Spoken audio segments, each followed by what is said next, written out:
হাসান আব্দুল্লাহকে আক্রমণ করার সাহস কি করে পায়? 5ই মে বিপ্লব যে ব্যর্থ হয় নাই 2004 সালে, সেটা প্রমাণ করেছে, মাহফুজরা প্রমাণ করেছে, সেটা 2024 সালে 5ই আগস্ট তাদের বিপ্লব সফল করার মধ্যে দিয়ে যে 5ই মে বিপ্লব ব্যর্থ হয় নাই, আপাত দৃষ্টিতে মনে হয়েছে ব্যর্থ হয়েছে। সুতরাং 5ই মে যে জুলাই বিপ্লব কোনোদিন ব্যর্থ হয়, কিন্তু জুলাই বিপ্লবের যে স্পিরিট সেটা নিশ্চয়ই দুর্বল হয়ে গেছে। যদি দুর্বল না হতো তাহলে কালকে হাসান আব্দুল্লাহকে আক্রমণ করার সাহস কি করে পায়?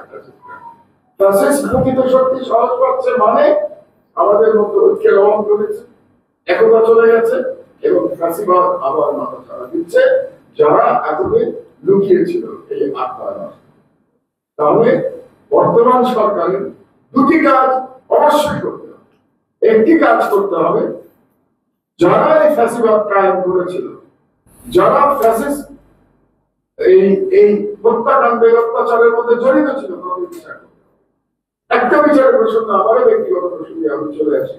খুব সিম্পলি 2018 সালে আমার উপরে যে আক্রমণ হয়েছিল, সেই আক্রমণের নেতৃত্ব দিয়েছিল একজন সাংবাদিক নামধারী আওয়ামী লীগের নেতা, তার নাম বিপ্লব, এবং সেই বিপ্লব অ্যারেস্ট হয়েছে।